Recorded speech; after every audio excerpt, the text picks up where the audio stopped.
তবে নামাজ আদায় করার পরেও অনেক মুসলমান কিন্তু মুনাফিক থাকে। যেরকম কি থাকে, যার প্রমাণ হলো উবাই ইবনে সলুল। উবাই ইবনে সলুল উনি আল্লাহ রাসূলের পিছনে 5 ওয়াক্ত নামাজ জামাতে আদায় করতেন। জামাতে হযরত আবু বকর রাদিয়াল্লাহু যেখানে দাঁড়াতেন তার পাশাপাশি তিনি দাঁড়াতেন।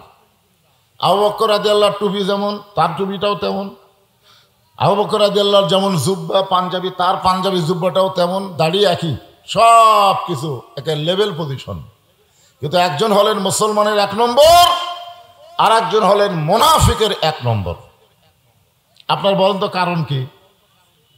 কারণ হলো কোরআনের আয়াত যখন আল্লাহ নবীর উপর নাজিল করলেন, আয়াতটা হলো ইয়া আইয়ুহান নাবিয়্যু হারজিল মুমিনিনা আলাল কিতাল। হে রাসূল, যারা আপনার পিছনে জামাতবদ্ধ হবে নামাজ আদায় করতেছে তাদেরকে সৈন্য হিসাবে গড়ে তোলেন। সৈন্য যখন কি হিসাবে?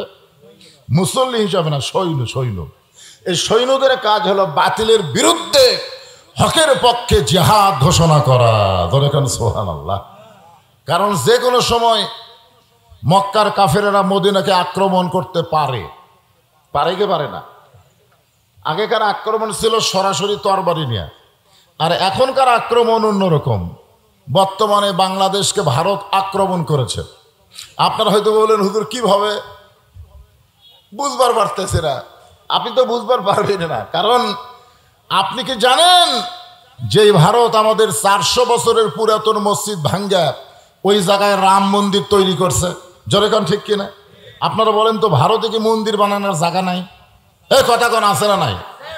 অবশ্যই মন্দির বানানোর বহু জায়গা আছে, কিন্তু সেই সকল স্থানে মন্দির না বানাইয়া মসজিদ গুড়া দিয়া সেই মসজিদের জায়গায় মন্দির বানালো। আর স্টার জলসা জি বাংলা দিয়া এমন আক্রমণ করলো আমাদের বউগুলাকে সব দখল করে নিল। ধরে কোন কথা ঠিক কিনা? ভারতের আগ্রাসন বোঝেন? তাদের সংস্কৃতি, তাদের সব কিছু আমাদের যুবকদের কাছে এমন ভাবে সাপ্লাই করলো, আজকে সন্তান বলে আপনি পরিচয় দিতে পারেন কিন্তু সন্তান আপনার বাধ্য না। ধরে কোন কথা ঠিক কিনা? তা আগেকার যুদ্ধ তো এরকম ডিজিটাল যুদ্ধ ছিল না, সরাসরি যুদ্ধ ছিল। এ কারণে আল্লাহ পাক নবীকে জানাই দিলেন যে কোনো সময় মক্কার কাফেরেরা মদিনাকে আক্রমণ করতে পারে। আপনি মক্কা থেকে মদিনায় হিজরত করলেন, আপনি মনে করতেছেন আপনি নিরাপদ, তা কিন্তু না।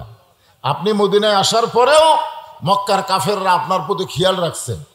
আপনি সবসময় একত্ববাদের দাওয়াত দিচ্ছেন, বহু তত্ত্ববাদকে বিসর্জন করে দুনিয়াতে হককে গালিব করার চেষ্টা করছেন। এটা কাফের বেঈমানেরা কোনোদিন সহ্য করবে না। যেরকম কথা ঠিক কিনা? আপনি গভীর রাত্রে মক্কা থেকে মদিনায় আসলে কি হবে? ওরা বসে নাই তো, ওরা যে কোনো সময় মক্কা আক্রমণ করতে পারে। আর মক্কা যখন মদিনা আক্রমণ করবে তখন দোয়া দিয়া দরুদ দিয়ে আপনি মদিনাকে রক্ষা করতে পারবেন না। দোয়া দিয়া দরুদ দিয়ে হবে না। আজকে বাংলাদেশে আমরা দোয়া দরুদ কম পড়তেছি। কাম হচ্ছে? যেরকম কাজ হচ্ছে, অনেক দোয়া দিলাম, ছেলেটার কান্না বন্ধ হয় না। শেষ পর্যন্ত তেল পড়া পানি পড়া দিলাম, তাও কান্না থামে না। শেষ পর্যন্ত সন্তানের মা বলতেছে এখন দোয়া দরুদের আর বরকতই নাই। 1-1 মাস পরে বললাম মা সন্তানের খবর কি? আর কান্দে না। তো কোন দোয়ায় কান্না থামলো? বলে ওর বাপ একটা মোবাইল কিনে দিয়েছে, চালু করলি আর কান্দে না। যে সময় দোয়া দরুদ দিয়ে আমার সন্তানের কান্না থামতেছে না, মোবাইল দিয়ে ভাত খাওয়ার লাগতেছে। যেরকম কথা ঠিক কিনা? খুব খেয়াল করবেন ভাই। এমন ভাবে আমাদেরকে শেষ করে দিছে, আমরা বুঝবারই পারতেছি না। আপনার বলেন তো এখনকার ইয়ং জেনারেশন, কিশোর থেকে যারা ইয়ং, এদেরকে দেখলে আপনাদের কেমন মনে হয়? এরা বাংলাদেশের মাটি ও মানুষের সন্তান। ওদের দেখলে মনে হয় ওরা ভিন্ন গ্রহ থেকে আমাদের দেশে আমদানি হয়েছে। যেরকম কথা ঠিক কিনা? হায় হায়, চাল চলন কথাবার্তা উদ্ভট। এমন একটা জেনারেশন আমরা ভবিষ্যতে পাচ্ছি, না জানি মুসলমানের ভাগ্যে কি আছে। এই ছেলেরা বসার ব্যবস্থা থাকলে দাঁড়ায় থাকো না। মাঝখান দিয়ে কি করতেছিল? কি কাপড় আনছে রে? সিরা ফাটা কাপড় কেরা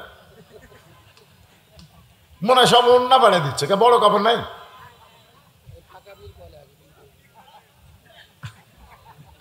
বসেন, এত ছোট ছোট কাপড়। এক টানা কাপড় পরেন। এই গরমের মধ্যে মানুষ আইছে, মাটিটাও গরম, আর সেই গরমের উপরে এনারা বসতেছেন, একটু ব্যবস্থা করে দেন ইনশাল্লাহ। তাহলে কি বলতেছিলাম একটু খেয়াল করেন। দোয়া দিয়া দরুদ দিয়া মদিনা রক্ষা করা যাবে না। মদিনা রক্ষা করতে গেলে কাফের বেঈমানদের বিরুদ্ধে অস্ত্র ধরা লাগবে। কি ধরা লাগবে? অস্ত্র ধরার হুকুম কার? কথা কয় না। আজকে আমরা অস্ত্রের কথা বললি কানের এসে ফুসফুস করে কবি, হুজুর রাজনীতি করেন না। কি নীতি করব? দেখেন, আমি কি আমার বাপ দাদার কথা বলতেছি? ইয়া আইয়ুহান নাবিয়্যু হারজিল মুমিনিনা আল্লাহ কিতাল। কিতাল মানে কি?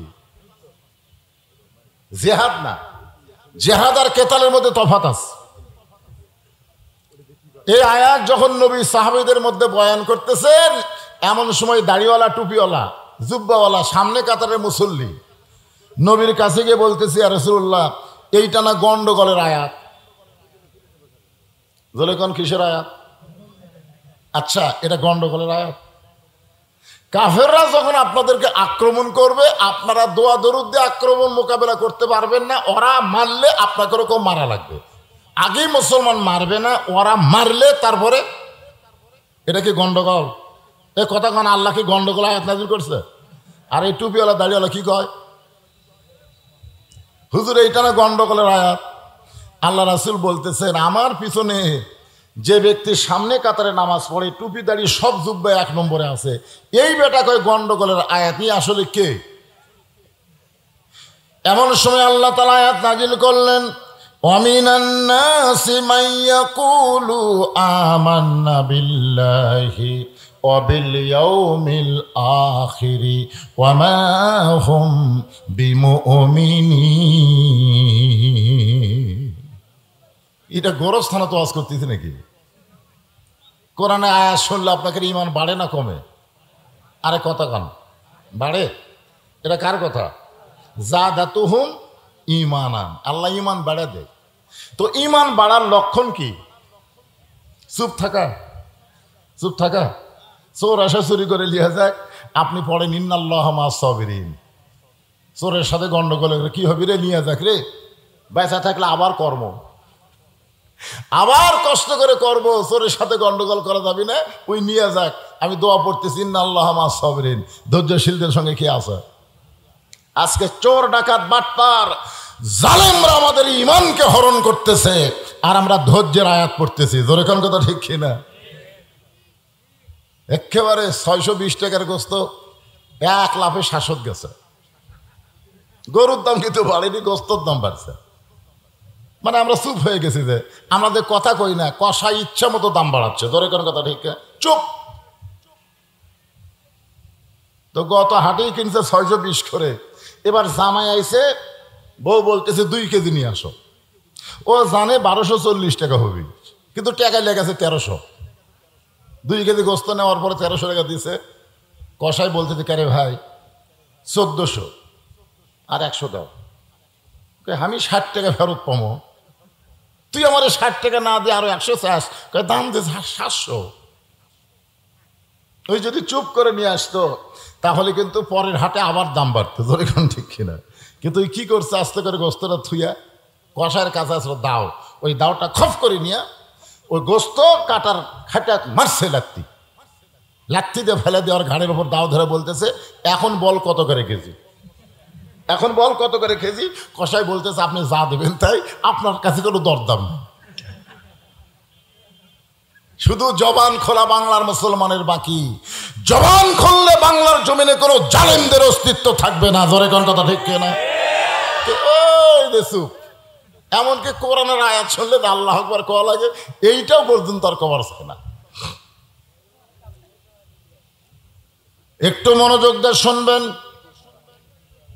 5 ওয়াক্ত নামাজের মধ্যেও মুনাফিক আছে। জোরে কোন কি আছে? আমাদের বাংলাদেশে ইসলামী আন্দোলনের বিরুদ্ধে নামাজি যারা, মুনাফিকের 1 নম্বর তারা। 5 ওয়াক্ত নামাজ পড়ে, কিন্তু আল্লাহর জমিনে কোরআনের আইন চলুক এই চিন্তা চেতনা যাদের কলিজায় নাই, এরা মুসলমানের মধ্যে থাকলেও এরা কিন্তু মুসলমান না। আল্লাহ বলেছেন, অমিনান নাসি মা ইয়াকুলু আমান্না বিহি ওয়া মা হুম বিমুমিনিন। তারা বলবে আমরা আল্লাহকে বিশ্বাস করি, আখিরাতকে বিশ্বাস করি। আল্লাহ বলেছেন তারা মুমিনই না। তাহলে মুমিন যদি না হয় তারা কি? মুনাফিক। ধরে কারণ তারা কি? মুনাফিক। একটু মনোযোগ দিয়ে শুনবেন। আমরা পাপী হতে পারি, গুনাহগার হতে পারি, কিন্তু মুনাফিক হতে চাই না। মুনাফিক হতে চাই। আপনারা বলেন তো মুনাফিকরা জাহান্নামের কোথায় থাকবে? ওপরে থাকবে কারা?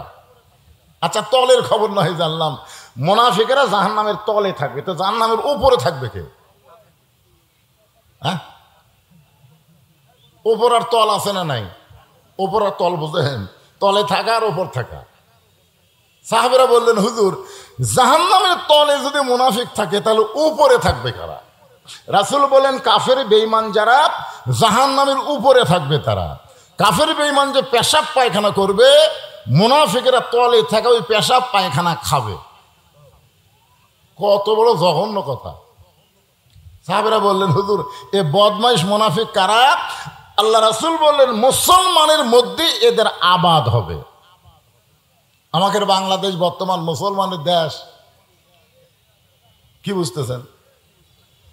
যে আল্লাহ দয়া করে রহম করে আমাদেরকে মুসলমানের ঘরে মুসলমান হিসেবে কবুল করেছেন, আমরা সে আল্লাহর উপর খুশি না বেজার? তাহলে জবান খুলে আর একবার বলি আলহামদুলিল্লাহ। আল্লাহর প্রশংসা করার কারণ হলো আল্লাহ আমাদেরকে বিশ্ব নবীর উম্মাত হিসেবে কবুল করেছেন। খুশি না বেজার? বেজার। মরে দেখেন, মরেই দেখেন, হাসরের ময়দানে গিয়ে দেখবেন সমস্ত নবীরা খালি নিজের জন্য ব্যস্ত হয়ে গেছে। বাবা আদম থেকে ঈসা নবী পর্যন্ত সমস্ত নবীরা নিজের কি হবে, আমার কি হবে, আমার কি হবে, আমার কি হবে, নিজকে নিয়ে ব্যস্ত। ইয়া নফসি, ইয়া নফসি, আমার কি হবে, আমার কি হবে। খালি একজনই নবী ভাগ্যগুণী, তিনি হলেন আমাদের নবী। সুবহানাল্লাহ কয় না? সুবহানাল্লাহ কয় না? যিনি বলবেন ইয়া রব্বি হাবলি উম্মতি, আমার উম্মতের কি হবে, আমার উম্মতের কি হবে। আল্লাহ রাসূল বলেছেন আমার উম্মতেরা যতক্ষণ বাহিরে থাকবে আমি রাসূল ততক্ষণ ভিতরে ঢুকব না। কিসের বাহির? কিসের বাহির? আমার উম্মতেরা যতক্ষণ জান্নাতের বাহিরে থাকবে আমি রাসূল ততক্ষণ ভিতরে ঢুকব না। আমার সমস্ত উম্মতেরা যখন জান্নাতে ঢুকবে তখন আমি রাসূল জান্নাতে ঢুকতে চাই। এমন দরদি নবী পাওয়া হলো ভাগ্যের ব্যাপার। জোরে কোন কথা ঠিক কি না? আমাদের আল্লাহ হচ্ছে রব্বিল আলামিন, আর আমাদের নবী হচ্ছেন রাহমাতুল লিল আলামিন। সমস্ত মুফাসসিরে কেরাম ব্যাখ্যা করেছেন যতটুকু এরিয়ার রব হলেন আল্লাহ, ততটুকু এরিয়ার রহমত হলেন মুহাম্মাদুর রাসূলুল্লাহ। আছেন আমার মুক্তার, আছেন আমার ব্যারিস্টার, শেষ বিচারের হাইকোর্টেতে তিনি আমায় করবেন পার, আমি পাপী রাসূল জাবিন্দার। আল্লাহ যখন হাকিম হয়ে আমাদেরকে আসামি বানায় বিচার শুরু করবেন, আপনার বলেন তো আল্লাহর সামনে বিচারে আমরা কি পার পাবো? ধরা খাবো। যখন কি খাবো? ধরা। আল্লাহ যখন হাকিম হয়ে আমাদের বিচার শুরু করবেন ওই সময় আমাদের নবী আমাদের ব্যাপারে উকিল হবেন, ব্যারিস্টার হবেন, আমাদেরকে জামিন করে জান্নাতে পৌঁছায়া দিবে। এমন একজন নবীর উম্মত হওয়াতে খুশি না বেজার? তো খুশি যদি হন দাড়ি কামান কে? এই খুশি যদি হন তাহলে কেমনে ফেলে দেন কে? আল্লাহ রাসূল বলেছেন যে দাড়ি কামায় ও যেন আমার কলজার ভোর খুর বসায়। হয়তো বলতেছেন হুজুর আমার নাই দাড়ি নাই, আমার না হয় টুপি নাই, তাই বলে কি আমি খারাপ নাকি? আমি কি খারাপ? আমার বাহিরে যাই হোক আমার ভিতরে ভালো। আপনারা সত্যি করে বলেন তো, একটা বোতলের মধ্যে যদি মধু থাকে আর বাইরে লেবেল যদি 20 লেখে, আপনি কি বাইরের লেবেল দেখার পরেও ভিতরে টেস্ট করবেন? এ কথা কন না কেন? করবেন। ভিতরে করে 1 নম্বর মধু, কিন্তু বাইরে সাদা কাগজে লাল কালি দিয়ে লিখছে 20। আপনি 20 দেখার পরেও আপনি কি বোতল খুলে খাবেন? সবাই বলবে না ভাই বাহিরেও যা ভিতরে তাই, বাহিরেও যা ভিতরে তাই। যার বাহিরে নবীর সুন্নত নাই, বোঝা গেল সে নবী পায়া খুশি হয়নি। ধরে কোন কথা ঠিক? আজ খালি টুপি আলা করে দেখবে কেন? আমরা সবাই টুপি পরবো, দেখি ধরে কাক। আজকে শুধু দাড়িওয়ালারে মৌলবাদী বলবো কেন? আমরা সবাই দাড়ি রাখবো, নবীর সুন্নত আদর্শ গ্রহণ করব। এমন বিশ্ব নবী পাইয়া সেই নবীর সুন্নত গ্রহণ করার দরকার আছে না নাই? জোরে কোন আছে না নাই? এমন একজন নবীর উম্মত হওয়াতে খুশি হয়েছেন? তাহলে আমার সঙ্গে একটু সবাই বলেন, নবী না হয়ে দুনিয়ার, না হয়ে ফেরেশতা আল্লাহর, হয়েছি উম্মত আপনার, তার তরি শুকুর। পিছন থেকে একজন কইছে 1000 বার। আপনার বলেন তো, সেই সময় 1000-এর উপরে মানুষ হিসাবই জানতো না। ওই সময় গজলে কইছে 1000 বার। এখন বলেন তো 1000-এর কোনো খাওয়া আছে? এখন আর 1000 বার বললে হবে না, কোটি বার বলতে হবে। এমন একজন নবী পাইছি যে নবীর উম্মত হওয়ার তৌফিক আল্লাহ দান করেছেন। এই জন্য সকলেই জবান খুলে বলি আলহামদুলিল্লাহ। তাফসিরুল কোরআন মাহফিল দিয়া যদি টেবিলে একটা কোরআন শরীফ না থাকে, ইটিয়া থসে ইটিয়া, আমি মনে করছি ঢাকা থসে গিয়ে বলে দেখি ইটিয়া রে।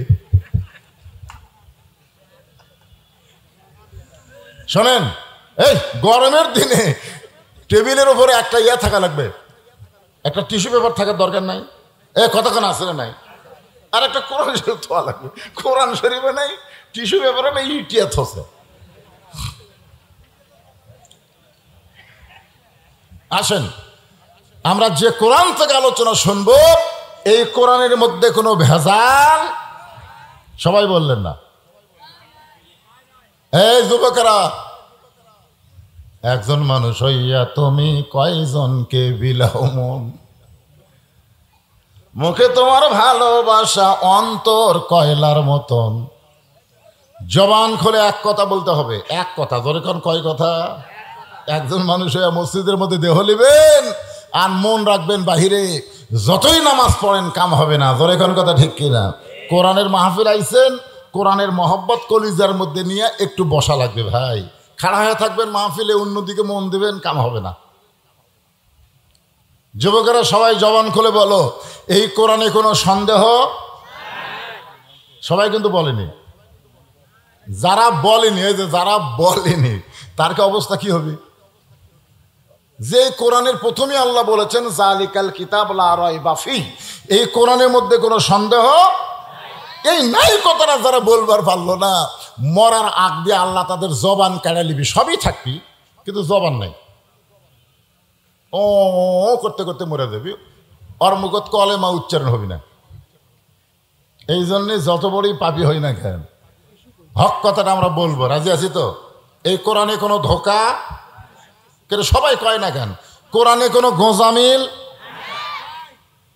সেই কোরআন থেকে একটা আয়াত আপনাদের সামনে তেলাওয়াত করেছি। ইন্নাল্লাযীনা ক্বালু রাব্বুনাল্লাহু সুম্মা ইসতাকামু তাতানাজ্জালু আলাইহিমুল মালাইকা আল্লা তাখাফু ওয়া লা তাহজানু ওয়া আবশিরু বিল জান্নাতিল্লাতী কুনতুম তুআদুন। যখন আমরা রুহের জগতে ছিলাম, তখন আল্লাহ আমাকে একটা প্রশ্ন করছিল, মনে আছে? হ্যাঁ, একটা প্রশ্ন করছিল, আলাস্তু বিরব্বিকুম, আমি কি তোমাদের রব নই? আবার কবরে যাওয়ার পরেই প্রথম প্রশ্ন কি হবে? মান রব্বুকে। দেখছেন, রুহের জগতে প্রশ্ন করছে আমি কি তোমাকে রব নই, আবার কবরে বলবে তোমার রব কে। আর আমি যে আয়াতে কারিমা তেলাওয়াত করলাম, এখানেও রবের কথা। আমরা যখন নামাজ পড়লাম, সূরা ফাতিহার প্রথমেই আলহামদুলিল্লাহি রব্বিল, রুকুতে যখন গেলাম সুবহান রব্বিয়াল আযীম, সেজদা যখন গেলাম সুবহান রব্বিয়াল, হ্যাঁ তো আর রব রব বলতেছি। তারপরেও যদি বলা হয় রব মানে কি, সবাই বলবে আল্লাহ। রব মানে যদি আল্লাহ হয় তা আল্লাহ মানে কি? রব। এই তো আমাকে জানা নাকি কোন? নিশ্চয় যারা বলবে আল্লাহ হলেন আমার রব, শুধু মুখে বলবে না, আল্লাহকে রব স্বীকার করতে গেলে তিনটা বিষয় খেয়াল করতে হবে। মুখে বলা লাগবে ইকরার বিল লিসান, জবানে বলা লাগবে রবকে। আরো ধরে কোন? রবকে। শুধু জবানে বললে হবে না, তাসদিক বিল জানান, কলিজার মধ্যে জায়গা দেওয়া লাগবে। কলিজার মধ্যে যখন রবের জায়গা হবে, ইমানের জায়গা হবে, আপনি যতই চেষ্টা করেন ওই লোকটার কাছে জীবনের চাইতে ইমানের গুরুত্ব বেশি হবে।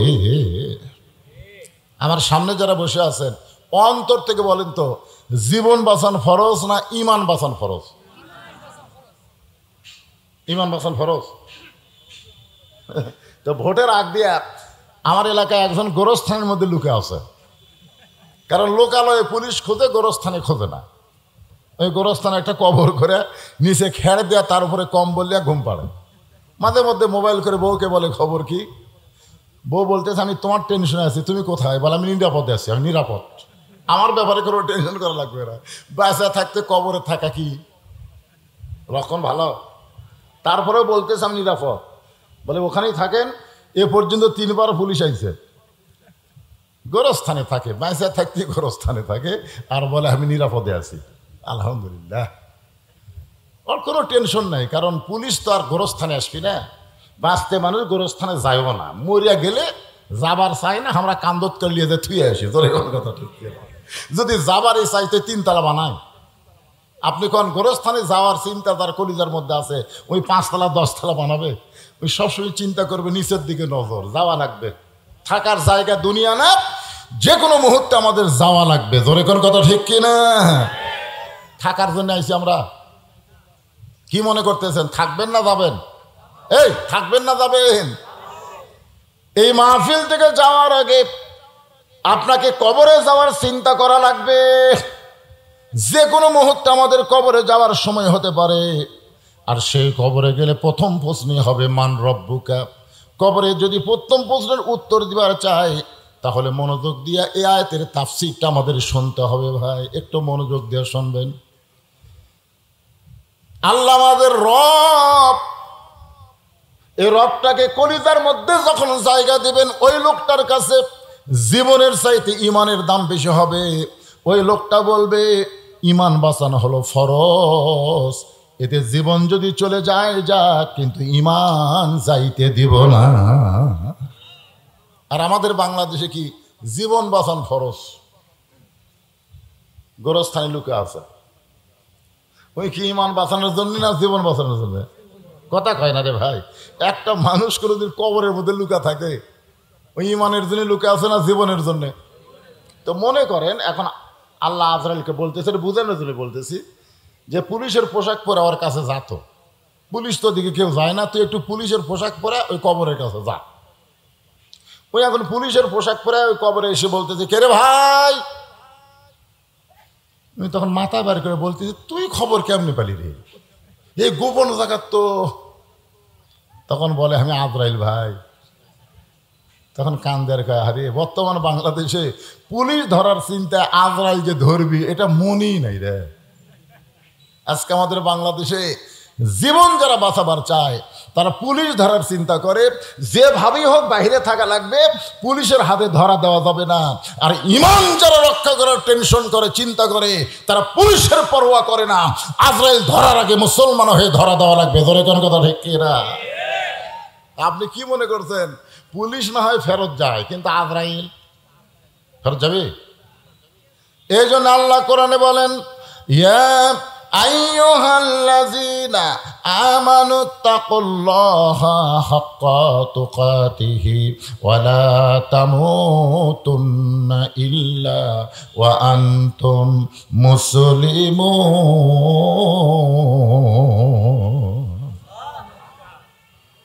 আল্লাহু আকবার কবে কবেন কোন না? কারণ আমাদের বাংলাদেশে অনেক দলের মধ্যে আল্লাহু আকবার নাই। অনেক মিছিল হয়, বহু স্লোগান হয়, কিন্তু আল্লাহ আকবার হয় না। যদি কেউ ভুলে আল্লাহ আকবার কয়, ঘাট ধরে বের করে দিবি, তুই তো আমাকে দলের লোক না, আমাকে দলক তো এই স্লোগান নেই। তা আপনারা মনে হয় সেই দলের লোক, তাই না? সেই দলের লোক ওয়াজ শুনবার আইছেন, এখন আল্লাহ আকবার করলে যে কি হয়? আল্লাহ আকবার বললে আল্লাহ খুশি হয়, শয়তান বেজার হয়। আপনি যদি শয়তানকে তাড়াবার চান, যতই সুবহানাল্লাহ আলহামদুলিল্লাহ পড়েন, শয়তান কিন্তু লড়বি না, আপনার গলা ধরে বসে থাকবি। ওই মুখ দেখেন আল্লাহ আকবার কর, ওই এত জোরে দৌড় মারবি, ওর পাশা দিয়ে বাতাস বাড়াবি। জোরে কোন কথা ঠিক কি না? সে আল্লাহ আকবার কবর চাচ্ছেন না, না করলেন না, কোনো অসুবিধা কি? একটু মনোযোগ দেবেন। তাসদিক বিল জানান, কলিজার মধ্যে যদি আল্লাহর জায়গা হয়, রবের জায়গা যখন কলিজার মধ্যে দিব, ওই মানুষটার কাছে জীবনের চাইতে ইমানের দাম বেশি। আমাদের কাছে কিসের দাম বেশি, জীবনের না ইমানের? জীবনের। কেরে ভা জীবনের? আচ্ছা ঠিক আছে, না ঠিকই কথা, যেটা মুখ দিয়ে বার হচ্ছে, যে বস্তার মধ্যে ছাই আছে, ওই বস্তার মুখ খুললে কি বাড়াবি? আর যে বস্তার মধ্যে ধান আছে, ওর মুখ খুললে কি বাড়াবি? তো মুখ হচ্ছে আমাদের প্রত্যেকটা বস্তা, বুঝতে না? ভিতর দিয়ে তার মধ্যে যা মাল আছে ওটাই মুখ দিয়ে বাড়াবি। তোর একার কথা ঠিক কি না? তো যাই হোক, জীবন বাঁচানোর যতই চেষ্টা করি আমরা জীবন বাঁচাবার পারবো, তবে ইমান বাঁচানোর চেষ্টা করলে আল্লাহ পাক আমাদের ইমান বাঁচানোর ব্যাপারে সহযোগিতা করবে ইনশাআল্লাহ। যার প্রমাণ হলো রোম সম্রাট কাইসার তিনজন মুসলমানকে আগুনের চুলার কাছে নিয়ে বলতেছে, আমি জীবনে বহু যুদ্ধ করলাম, আজকে একটা যুদ্ধ করতে চাই। সে যুদ্ধের নাম হলো ঈমান হরণের যুদ্ধ। আগুনের চুলার কাছে তিনজন মুসলমানকে নিয়ে বলতেছে, আমি জীবনে বহু যুদ্ধ করেছি, আজকের যুদ্ধ হলো ঈমান হরণের যুদ্ধ। আজকে আমাদের বাংলাদেশের যুবকদের ঈমান হরণের কিন্তু একটা যুদ্ধ চলতেছে। ধরে কোন কথা ঠিক কিনা? যেভাবেই হোক যুবকদের কাছ থেকে ঈমানটা কেড়ে নেওয়া লাগবে। আমাদের বুড়াকের কাছে ঈমান থাকা কোনো লাভ নেই। লাভ আছে কি? ঈমান সারা জীবন ঘুষের চাকরি করছে, তখন তওবা করেনি, যখন চাকরি শেষ তখন মসজিদে যায় কাঁদতেছে, আল্লাহ আমি আর ঘুষ খাবো না, আল্লাহ আমি আর ঘুষ খাবো না। ওর দুই কান্দের ফেরেশতাকে, আল্লাহ এই শয়তানের কাঁদতে আমি থাকবো না। এই যতদিন ঘুষ খাসে চাকরি ছিল ততদিন তওবা করেনি, এই শালার আর চাকরি নেই, এখন বলতেছে আমি আর ঘুষ খাবো না। আপনার বলেন ওই সময় তওবা কবুল হবে? ওর চাকরি ঘুষের নাই, ও ঘুষ আর কেউ দিবিও না, আর ওই সময় তওবা করতেছে আর ঘুষ খাবো না। যখন চামড়া ঢিল হচ্ছে, বুড়া বয়সে বলতেছে, আল্লাহ আমি আর চুরি করব না। আল্লাহ কই তুই লোড বাড়ি পারিস না, তুই চুরি করবি কেমনে? এই জন্য যুবকদেরকে টার্গেট করে কথা বলতেছে, বাবা আমাকে তখন বুড়ারা এমনি ভালো হয়ে যাবে। তোর কথা ঠিক করে, খারাপ হওয়ার চান্সই নাই তো। একটা সুন্দরী মেয়ে যাচ্ছে, লাতি বলতেছে, দাদা কি সুন্দরী মেয়ে দাদা। দাদা বলতেছে, আমার চোখের ব্যাটারি নাই ভাই, আমি দেখতে পারি ভাই না রে।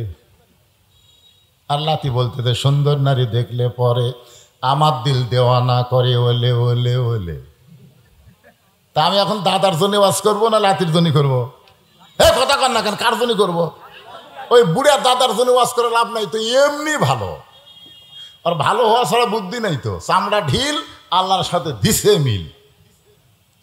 আর যখন হবে চামড়া টাইট, এই যুবকদের বলতেছি, যুবক হাসরের ময়দানে যখন আল্লাহর সামনে আমরা দাঁড়িয়ে যাব, আল্লাহ কখনো বলবে না তোর শৈশবকালের হিসাব দাও, বুড়াকালের হিসাব দাও। আল্লাহ বলবেন শুধু যৌবনের হিসাব দিয়া তুমি জান্নাতে চলে যাও। এখন বলেন এই যৌবন বয়স তার দাম আছে না নাই? যেরকম আছে না নাই? রোম সম্রাট কাইসার বললেন, আজকের যুদ্ধের নাম হলো ঈমান হরণের যুদ্ধ। আগুনের চুলায় দাউ দাউ করে আগুন জ্বলতেছে, সৈন্যরা বলতেছে, জাহাপনা আপনি আমাদের হুকুম দেন, এই তিনটা মুসলমানকে আমরা হত্যা করি। রোম সম্রাট কাইসার বলেন, এভাবে হত্যা করা যাবে না, ওদেরকে পরীক্ষা করে হত্যা করা লাগবে। ওই তিনজন মুসলমানের সামনে রোম সম্রাট বলে, রে মুসলমানেরা, দাউ দাউ করে আগুন জ্বলতেছে, এই চুলার মধ্যে তোমাদেরকে ফেলে দিব। এই চুলার আগুন থেকে যদি বাঁচতে চাও তাহলে একটা বারের জন্য বলো আল্লাহ রাসূল মানি না। যদি বলতে পারো আল্লাহ রাসূল মানি না, তাহলে তোমাদেরকে সসম্মানে ছেড়ে দেব।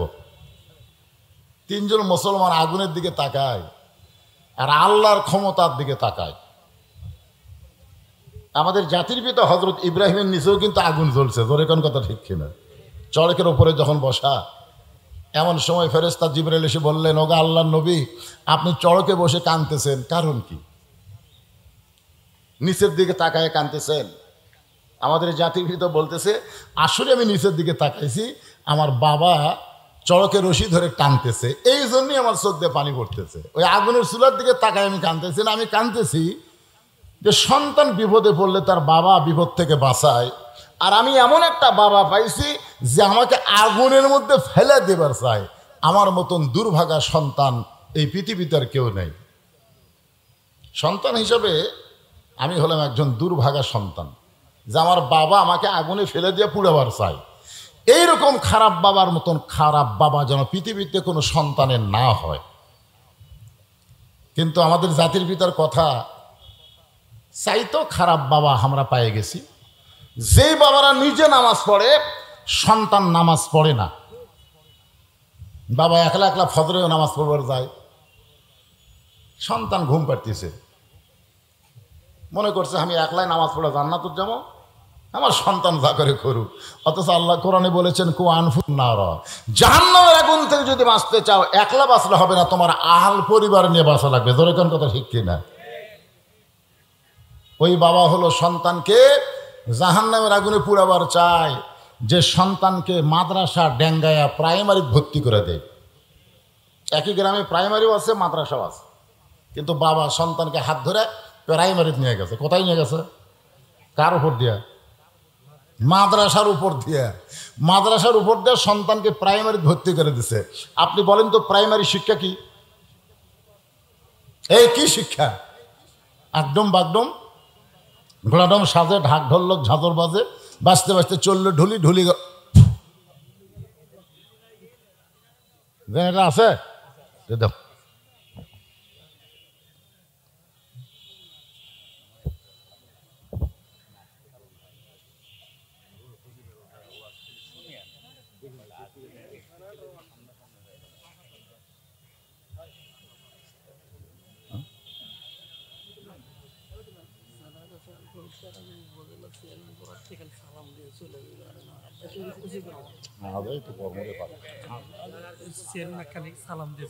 এখনো যাবি?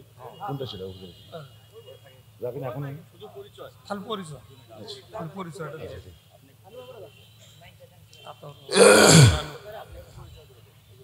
আচ্ছা ঠিক আছে।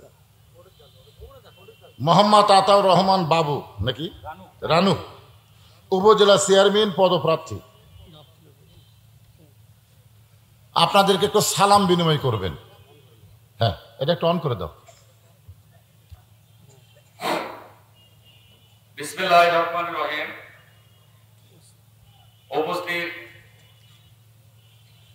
বাগবাড়ির সমস্ত এলাকাবাসী, প্রধান অতিথি, প্রধান বক্তা, সম্মানিত সুধী, আসসালামু আলাইকুম। সকলে বলি সাল্লাল্লাহু আলাইহি ওয়াসাল্লাম। বেজার হচ্ছেন?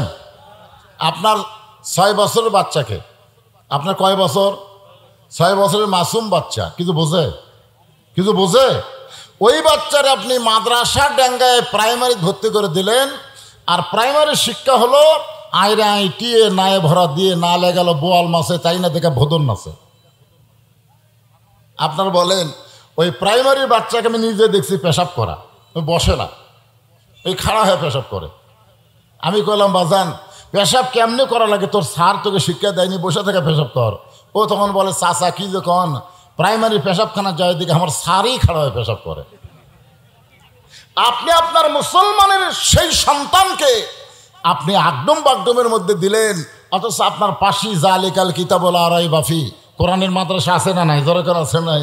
তাহলে আপনি মাদ্রাসা ডেঙ্গাইয়া সন্তানকে প্রাইমারি দিলেন, তার মানে আপনি নিজে আপনার সন্তানকে জাহান্নামের আগুনের দিকে পা বাড়াইয়া দিলেন। জোরে কোন কথা ঠিক?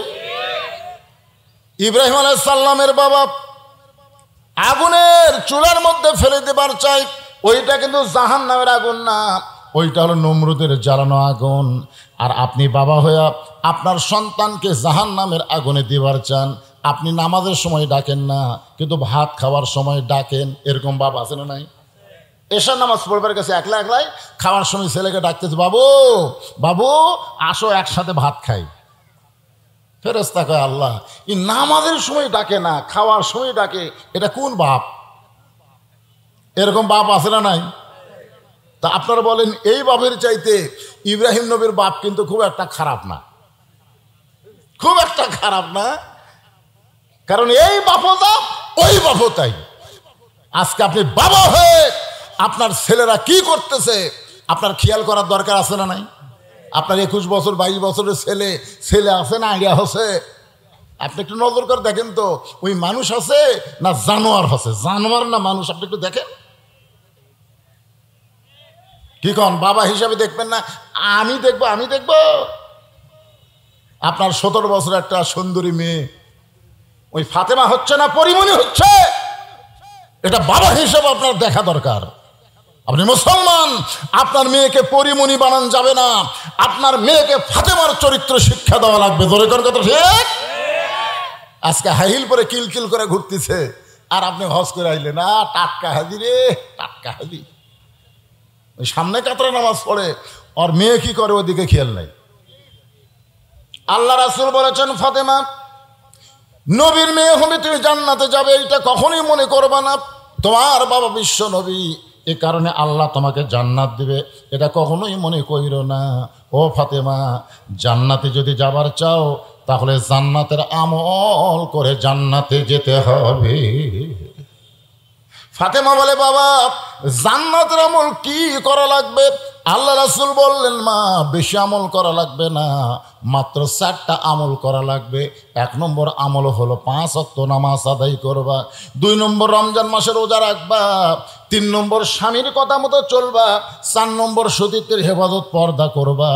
এই 4টা আমল যদি করতে পারো ফাতেমা, আমি নবী তোমার বাবা হওয়া লাগবে না, আল্লাহ খুশি হয়ে তোমাকে 8টা জান্নাতের দরজা খুলে দিবে।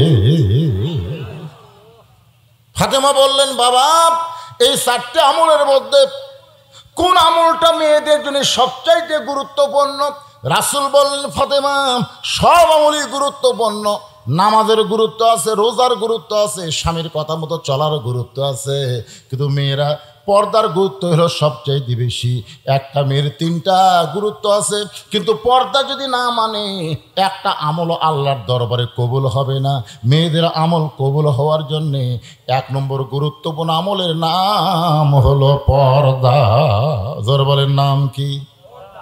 আল্লাহ কোরআনে বলেন, ওয়াকরনা ফি বুয়ুতিকুন্না ওয়ালা তাবাররাজনা তাবাররুজাল জাহিলিয়াতিল উলা।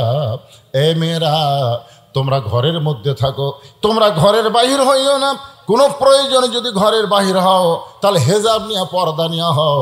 আমার মায়েরা যারা পর্দার অন্তর আছেন, মা আপনাদের পর্দাটাকে আপনার ঠিক করবেন, পর্দার ভিতরে থাকবেন, একটু খেয়াল করবেন। নিজে বাবা হইয়া যে দায়িত্ব আল্লাহ আপনাকে দিয়েছে, এই দায়িত্ব পালন করলে আপনি হবেন প্রকৃত বাপ। আর ইব্রাহিম আলাইহিস সালাম কাঁদতেছে আগুনের চুলায়, জিবরাইল বলতেছে, ও গো আল্লাহর নবী, আপনি যদি চান আল্লাহ আমাকে 600 পাকা দিছে। কয়শো? তাহলে একটা ফাঁকার বাতাস দেব, আগুনের চুলা সাগরের চুলে দেবে। আমাদের জাতির পিতা বলে, জিবরাইল তুমি কি আমাকে পরীক্ষা করতেছ? ফেরেশতা জিবরাইল, পরীক্ষা কেমনে? বলে, তুমি যে বলতেছ আপনি যদি চান। ও জিবরাইল, আমি তোমার কাছে চাবো কেন? কারণ যারা প্রকৃত ইমানদার, আল্লাহকে যারা রব বলে স্বীকার করে, তারা জাত্তার কাছে চাবি নাকি? আমাদের বাংলাদেশে এরকম নাই। আমার দয়াল বাবার দরবারেতে কেউ ফিরে না। আপনারা বলেন তো, দয়ার বাবার দরবারে কেউ ফিরে না খালি হাতে, ওই তৌহিদ না শিরক? এ জোরে গান, তাওহীদ না শিরক? আল্লাহর ধন নবীরে দিয়া, আল্লাহ আছে গায়েব হইয়া, নবীর ধন খাজা নিয়া শুয়ে আছে আজমিরে, কেউ ফিরে না খালি হাতে, খাজারে তোর দরবারেতে। কি আমি নমরুদের আগুনের চুলার দিকে একবারও তাকাইনি। আমি তাকাই আছি আমার বাপের দিকে, আর আমার ইমান আছে কার দিকে? আরো জোরে বলেন। আল্লাহ যদি বলে আগুন ইব্রাহিমরে পুড়াস না, ওই যতই আগুন জ্বালাক কোনো লাভ হবে না। আল্লাহ তাআলা আমার ভিতরের ইমানটা দেখবে। আপনারা বলেন তো, আমাদের জাতির পিতা থেকে আগুনে পুড়িছে? আল্লাহ কোরআনে বলেছেন, কুল্লা ইয়া নারু কুনি বারদাও ওয়া সালামান আলা ইব্রাহিম। রোম সম্রাট কাইসার বলে, রে মুসলমানেরা, যদি তোমরা আগুন থেকে বাঁচতে চাও তাহলে একটা বারের জন্য বলা আল্লাহ রাসূল মানি না। এখন তোমরা কি করবা? জীবন বাঁচাবা না ইমান বাঁচাবা? তিনজন মুসলমান মুসকে মুসকে হাসে বলে, রে রোম সম্রাট কাইসার, দুনিয়ার সামান্য আগুন দিয়া তুমি আমাদের ইমান পরীক্ষা করতেছো। দুনিয়ার সামান্য একটা আগুন দিয়ে তুমি ইমানের পরীক্ষা করতেছো। আমরা আল্লাহকে রব বলে কলিজার মধ্যে এমন ভাবে জায়গা দিয়েছি, আমাদের ইমান বলতেছে দরকার হলে গোটা দুনিয়া ছাড়বো, কিন্তু এক মুহূর্তের জন্য আল্লাহ রাসূল ছাড়বো না। দরকার হলে গোটা দুনিয়া ছাড়বো, কিন্তু কি ছাড়বো না? রোম সম্রাট কাইসার কয়, মরণ বিগার উঠছে রে। কিসের বিগার? আপনার বলেন তো, ফিলিস্তিনের মুসলমান কি মরণ বিগার উঠছে? ইসরায়েলের পক্ষ থেকে বলা হয়েছে, বাইতুল মুকাদ্দাস আমাকে দিয়া দে, তোর কক জামাইয়ের সম্মানে রাখবো, জামাইয়ের সম্মান, কোনো কিছু করা লাগবে না, খালি বসে থাকা খাবো। ফিলিস্তিনের মুসলমান কি বলছে? এই ইসরায়েলি ইহুদির বাচ্চারা, তোদের জন্য প্যাগোডা, খ্রিস্টানদের জন্য গির্জা, হিন্দুর জন্য মন্দির, আর মুসলমানের হলো মসজিদ। জোরে কোন কথা ঠিক কিনা? কোরআন শরীফ পড়ে দেখ রে ইহুদির বাচ্চারা, কোরআন শরীফ পড়ে দেখ, বাইতুল মুকাদ্দাস কার? আল্লাহ কোরআন কারিমের মধ্যে বলেন, সুবহানাল্লাযী আসরা বিআবদিহি লাইলাম মিনাল মাসজিদিল হারাম ইলাল মাসজিদিল আকসা। আপনারা বলেন তো, মসজিদ কাদের? মুসলমানের না? গির্জা, মন্দির, সে মন্দিরে আগুন জ্বলাছে, আর ওরা আমাকে মুসলমানক মারিছে। জোরে কোন কথা ঠিক কিনা? এখন তদন্ত করে দেখা গেল মুসলমান আগুনই দেয়নি, ওরকে মধ্যে একজন দিছে, দোষ চাপালো মুসলমানের উপরে। এই যে ফরিদপুরের মধুখালীতে মারতে মারতে ৩-৪ জন মুসলমানকে ওরা হত্যাই করছে। কি ভাবতেছেন? তোমাকে মন্দির, আমাকে মসজিদ। সুবহানাল্লাহ বলেন, সুবহানাল্লাহ বলেন। তাহলে বাইতুল মুকাদ্দাস কার? ইহুদির না মুসলমানের? সেই মুসলমানেরা বাইতুল মুকাদ্দাসে নামাজ আদায় করতে চায়, ইহুদির বাচ্চারা দেয় না। মুসলমান বলে জীবন দেব, কিন্তু আল্লাহর ঘর তোদেরকে দিব না। এখন ঠিক? আপনারা বলেন তো, ফিলিস্তিন মুসলমানের কাছে ইমানের দাম বেশি না জীবনের দাম বেশি? যখন মুসলমান ইমানের দাম বেশি দেয়, ওই মুসলমানের কাছে জীবন তখন সাধারণ কোনো বিষয় হয়ে যায়। কারণ মুসলমান বিশ্বাস করে ইমানের বলে বলিয়ান হইয়া কেউ যদি জীবন দেয়, কিন্তু আসলে মরে না, ও চির জীবন পেয়ে যায়। আল্লাহ কোরআনের মধ্যে বলেন, ওয়ালা তাকুলু লিমান ইউকতালু ফি সাবিলিল্লাহি আমওয়াতুন বাল আহইয়াউ ওয়ালাকিন লা তাশউরুন। আল্লাহ রাস্তায় যারা জীবন দেয়, আল্লাহ কোরআনে বলতেছেন তাদেরকে তোমরা মৃত্যু বলো না। আমি আল্লাহই বলতেছি, তারা চির জীবন লাভ করেছে। বাল আহইয়া মানে কি তারা জীবিত। তাহলে ফিলিস্তিনে যে মুসলমানকে হত্যা করা হচ্ছে, এই মুসলমানের কি মরে যাচ্ছে? কথা কয় না, মারা যাচ্ছে? মারা যাচ্ছে না ভাইজান। এই জন্য খুব খেয়াল করবেন, 3 জন মুসলমান সমস্যায় বলতেছে দরকার হলে জীবন দিব, কিন্তু আল্লাহ রাসূলকে এক মুহূর্তের জন্য ছাড়বো না। রোম সম্রাট কাইসার বলে, একবারে 3 জনকে আগুনে ফেলে না দিয়া একে একে ফেলে দেওয়া হোক। একজনের মরা দেখলে আর একজন ভয়ে বলবে আল্লাহ রাসূল মানি না। একজনের সামনে যখন একজন মরবে, বাকি 2 জনের তখন ভয় লাগবে। সিরিয়াল মোতাবেক রোম সম্রাট কাইসার বড়জনকে আগুনের চুলার মধ্যে ফেলে দিচ্ছে। ছোট দুই ভাই ভাইয়ের দিকে তাকায় কাঁদতেছে। বড় ভাই বলতেছে, কান্দিস না, কারণ আমি আগুনের চুলার ভিতর দিয়া আমার চিরস্থায়ী আবাসস্থল জান্নাতে যাওয়ার চাই। কারণ মুসলমান না মরলে জান্নাতে যাওয়ার কোনো রাস্তা। আসলে আমরা সবসময় আল্লাহর কাছে ফরিয়াদ করি, আল্লাহুম্মা ইন্না নাসালুকাল জান্নাতা নাউযু বিকা মিনান নার। আল্লাহ তোমার কাছে আমরা জান্নাত চাই। আপনারা কি আসলে জান্নাত চান? কথা কয় না, আপনারা কি জান্নাত চান? কারা কারা চান? আল্লাহকে একটু হাত দেখান তো দেখি, লিল্লাহি তাকবীর, হাত নামান। এখন যদি আল্লাহ বলে যারা বাগবাড়ির মাহফিলে 2 হাত তুলে জান্নাতে যাওয়ার চাইলে আমি তোমাদের সবাইকে জান্নাত দিলাম, যাও, তখন আপনারা কেমনে যাবেন? কে রে, চিটাঙ্গের দিকে যাবো না, ঢাকার দিকে যাবো না, রাজশাহীর দিকে, কোন দিকে গেলে জান্নাত পাওয়া যাবে? আল্লাহ বলে অত দিকে যাওয়া লাগবে না, খালি ইমানের সাথে মরিয়া দেখো। ইন্নাল্লাযীনা ক্বালু রাব্বুনাল্লাহু সুম্মা ইসতাকাম, ইমানের প্রতি অটল থেকে এই দুনিয়া থেকে যখন বিদায় নেওয়ার পথে যাবে, আল্লাহ তাখাফ, তোমাদের কোনো ভয় নাই, ওয়ালা তাহজান, তোমাদের কোনো চিন্তা নাই, ওয়া আবশিরু বিল জান্নাহ, মরার সঙ্গে সঙ্গে তোমরা 8টা জান্নাতের দরজা খোলা পাবে। ধরে কেন সুবহানাল্লাহ। তাহলে জান্নাতে গেলে কি করা লাগবে? মরা লাগবে ভাইজান। না মরা জান্নাতে যাওয়া যাবে? এ কথা কান যাওয়া যাবে? তো জান্নাতে যাইতে গেলে কি চাই? আপনার সকলে জবান খুলে বলবেন, মরতে চাই। বলতে পারবেন না? যারা বলবেন না মনে করবেন ওরা মরবি না, ওরা জান্নাতও পাবি না। আসলে মরবি, কিন্তু ইমানের সাথে মরণ হবি না। এই জন্য আমরা সকলে জবান খুলে একটা চান্স নেই। জান্নাতে যাইতে গেলে কি চাই? এতগুলো মরদ মানুষ বাড়ে। আমাকে এলাকার 3 মেয়ে মানুষ ঝগড়া করলে হাফ কিলো দুধ থেকে শোনা যায়, হাই রে মেয়ে মানুষের গলা যায়। আরে এতগুলো মরদ, এমন একটা জায়গার মানুষ আপনারা, যে জায়গায় একটা প্রেসিডেন্টের জন্ম। ধরে কোন কথা ঠিক? কি নাম রে, বাগবাড়ি, শহীদ প্রেসিডেন্ট জিয়াউর রহমান। আর সে এলাকার মানুষেরা ম্যান করতেছেন। কার ভাই, কার ভাই, গলা খাঁকড়ে দেন তো দেখি। জান্নাতে যাইতে গেলে কি চাই? একেবারে ইমানের সাথে বলবেন, ইমানের সাথে বলবেন, মরতে চাই। জান্নাতে যাইতে গেলে কি চাই? ফেরেশতারা বলে, আল্লাহ জীবনে বহু মাহফিলে গেলাম, মরতে চাই মরতে চাই, মিছিল শুনলাম না, কিন্তু বাগবাড়ির পাগলারা মরবার চায়। আল্লাহ বলে, ওরা মরবার চায় মানে মরার মাধ্যমেই এরা জান্নাত চায়।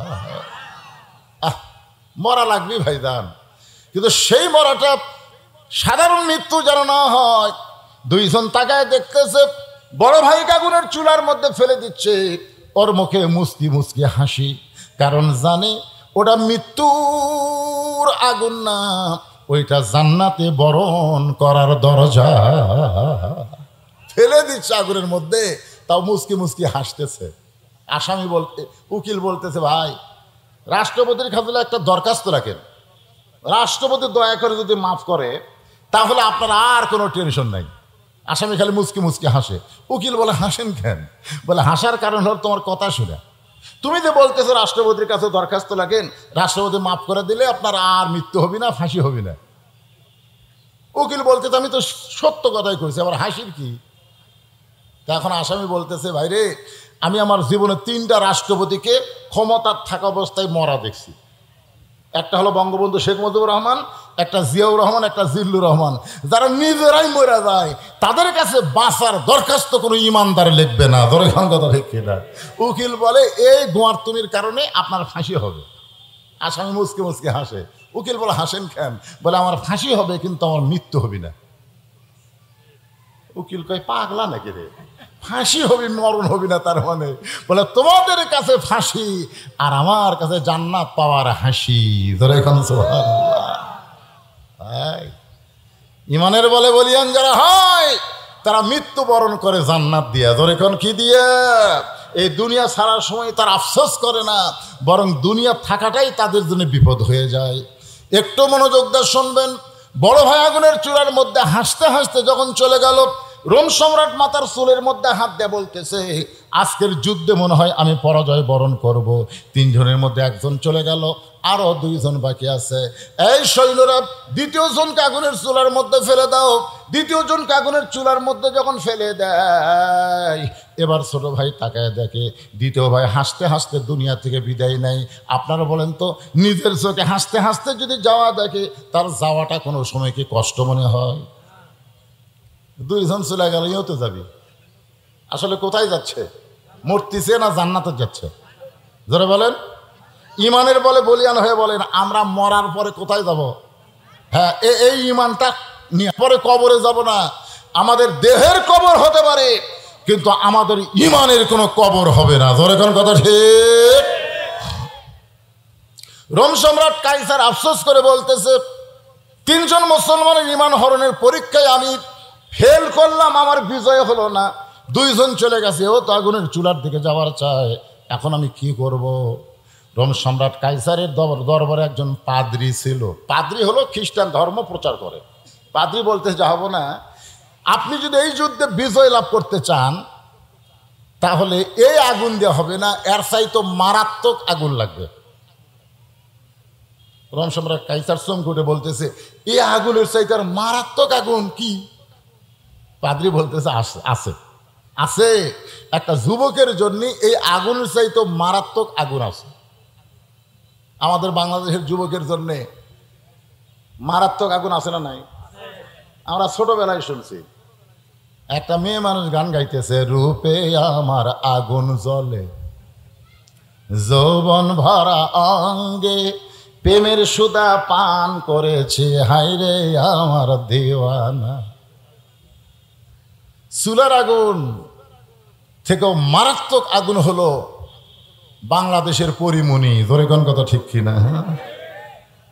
যুবকেরা বুঝতেছে মালটা কি। মাহিয়া মাহি ভোটর টানা ছিল, বুঝলেন? ওই পোস্টাল মারিছে, এক যুবক দেখে চুমা খাচ্ছে, চুমা খাচ্ছে। আর একটা পোস্টাল নিচের দিকে ছিল, এক কুত্তা দেয় পেশাব করতেছে। কুত্তা দেয় কি করতেছে, আর এক যুবক দেয় চুমা খাচ্ছে। সবই ফেসবুকে দেখা যায়। তা আপনারা বলেন, চুলার আগুনের চাইতে একটা বেপরদা নারী একটা যুবকের ইমান হরণের জন্য যথেষ্ট। ধরে কোন কথা ঠিক কথা কন না কেন? পাদ্রী বলতেছে, জাহাপনা, আমার বাড়িতে 17 বছরের একটা আগুন আছে। আমার বাড়িতে 17 বছরের সুন্দর একটা মেয়ে আছে।